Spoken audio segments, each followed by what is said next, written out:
My name is Eugene and my major is English literature.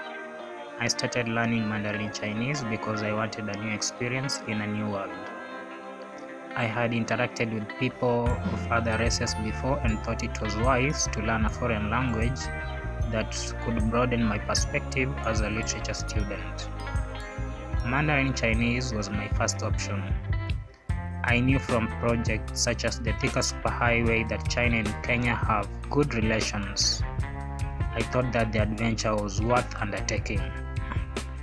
The Confucius Institute at Kenyatta University has given me the platform to connect with other learners and compete in different activities as motivation for learning the language. During my learning of Mandarin Chinese, I have made contact with numerous Chinese people, taken part in Chinese cultural activities, studied Taiji Chuan, and traveled to China alongside other international students.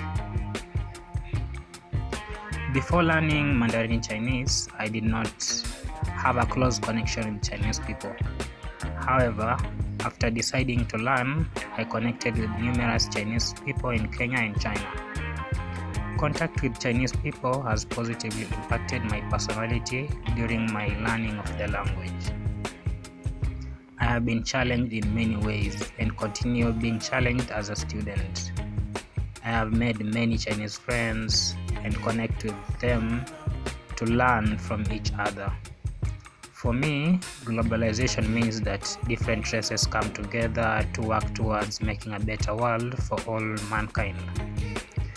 Uniting for a common cause means it is easier to handle different challenges while exposing learners to different cultures and systems of education.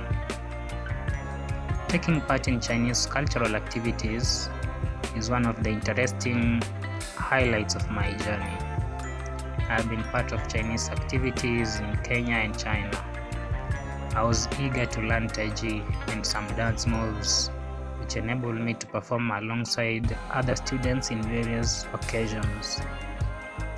The Confucius Institute enabled me to perform during events at Kenyatta University and outside venues such as the Chinese Embassy in Kenya.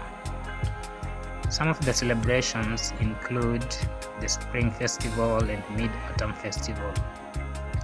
During these events, I got the chance to taste Chinese food in its different varieties.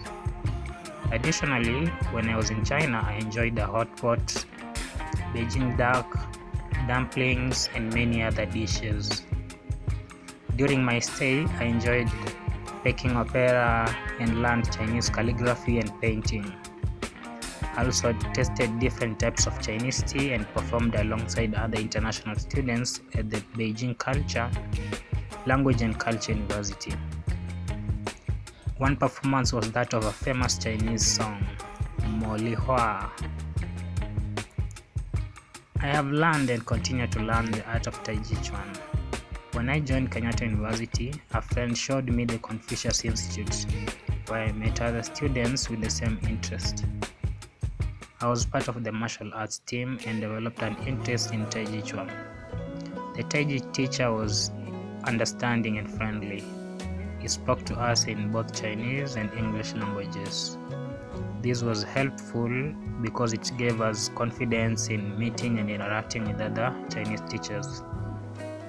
Taiji gave me contact with Chinese culture, an opportunity that was hard to find outside the university. I was able to meet other Chinese language students at the institute who also practice Taiji. Our Taiji teacher, Mr. Wang Sen, was an experienced Taiji expert.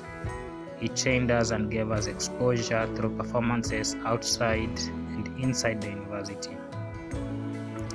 My first trip to China was for the Taiji Summer Camp for Countries of the Belt and Road Initiative.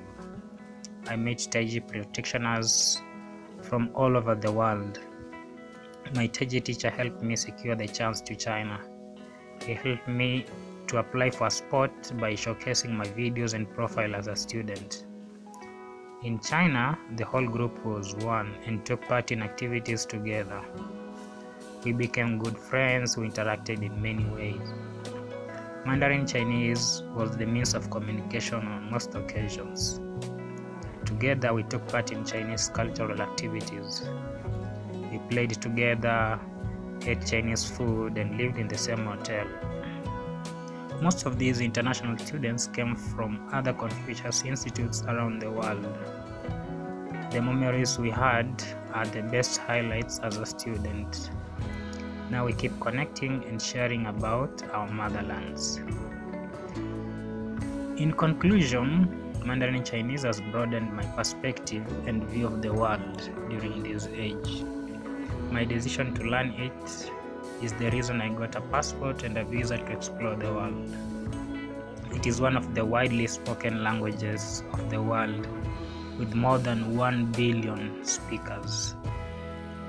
On my Chinese journey, I have connected with foreigners from many countries and become personal friends. China was the place I met foreigners of different origins. Now I see that Mandarin Chinese and culture are a unifying factor for people of most races. I cannot wait to graduate and begin my profession with Mandarin Chinese as a bridge to a broad world of opportunities. Thank you for listening to me, and please subscribe for more stories from me. Bye.